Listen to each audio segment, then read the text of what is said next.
शिवसेनेतूनच नावाला विरोध, तरीही विधान परिषदेसाठी नीलम गोऱ्हेंना उमेदवारी. एकनाथ शिंदे म्हणाले, हा कार्यकर्त्यांचा पक्ष आहे, मालकांचा नाही.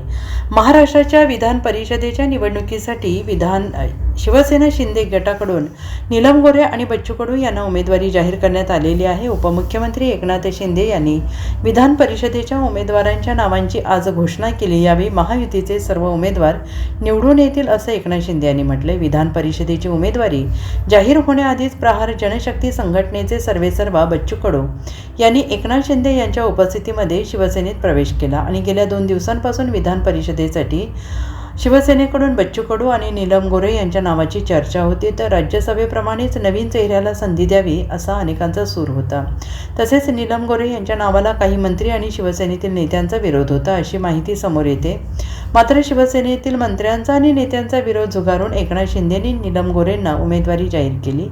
पद कमी असतात, इच्छा अनेक व्यक्त करतात, माझं प्रत्येकावर लक्ष असतं, जो काम करेल तो पुढे जाईल, हा कार्यकर्त्यांचा पक्ष आहे, मालकांचा नाही असं एकनाथ शिंदे यांनी म्हटले. तसंच गोरगरिबांचा आंदोलक नेता म्हणून बच्चू कडू यांची ओळख आहे. बच्चू कडू यांनी मुंबईतील सर्व पदाधिकाऱ्यांसोबत पक्षप्रवेश केला आहे. दिव्यांगांसाठी झटणारा नेता म्हणून बच्चू भाऊंची ओळख आहे.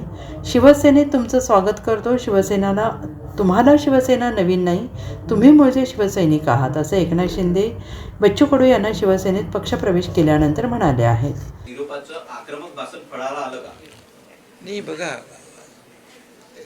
नीलमताईंनी काम केलेलं आहे. त्या आमच्या सोबत आल्या.